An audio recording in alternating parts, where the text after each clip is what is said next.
سوال ہے کیا ہر روزہ دار کے منہ کی بو اللہ تعالیٰ کے نزدیک مشک کی خوشبو سے زیادہ بہتر ہے یا صرف ان لوگوں کی جو فحش گوئی اور جہالت کی باتوں سے جتناب کرتے ہیں؟ بہت امپورٹنٹ سوال ہے کہ یہ جو حدیث اس سے قبل بیان کی گئی کہ اللہ تعالیٰ کے نزدیک روزہ دار کے منہ کی بو مشک سے زیادہ پسندیدہ اور پاکیزہ ہے، لیکن کیا یہ ہر روزہ دار پر یہ بات لاگو ہوتی ہے؟ تو ایسا نہیں ہے۔ وہ روزہ دار جو روزہ رکھ کر گالی بھی بکتا ہے، فحش گوئی بھی کرتا ہے، بری باتیں بھی کرے، غیبت، چغلی، جتنے بھی زبان کے غلط گناہ ہیں وہ تمام گناہ کرتا ہے، لڑائی جھگڑے جو بھی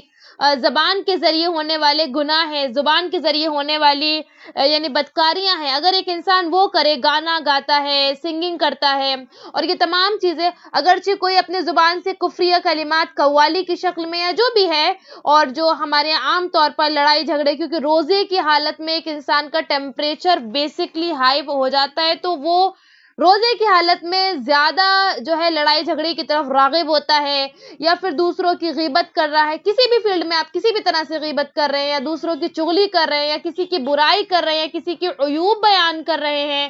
یا پھر آپ کسی کے جو ہے ذلیل کر رہے ہیں، آپ کسی کی عزت اچھال رہے ہیں اور آپ روزے سے ہیں، تو ایسے روزے دار کی منہ کی بو اللہ تعالیٰ کے نزدیک مشک سے زیادہ پسندیدہ اور پاکیزہ نہیں ہے۔ یہ حدیث اسی انسان پر لاگو ہوگی جو انسان واقعی میں روزے کا حق ادا کرے گا کہ وہ جو اللہ نے مقصد بتایا ہے لعلکم تتقون، اس کے مطابق اپنا روزہ گزارے گا، اور اپنا صرف کھانے پینے کا روزہ نہ رکھ کے اپنی زبان کا بھی روزہ رکھے گا، وہ شخص انشاءاللہ اس فضیلت کو پہنچ پائے گا۔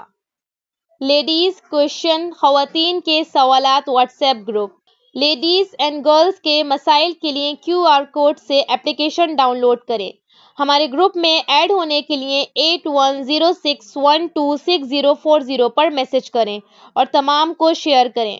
آن لائن اسلامی ٹیوشن بچوں، بچیوں، خواتین اور مردوں کے لیے، اس کے علاوہ آن لائن 2 ایئر عالمہ کورس خواتین اور لڑکیوں کے لیے تعلیم.ایجوکیشن ویب سائٹ وزٹ کریں، QR کوڈ سے اپلیکیشن ڈاؤن لوڈ کیجئے، 8106126040 پر میسیج کریے۔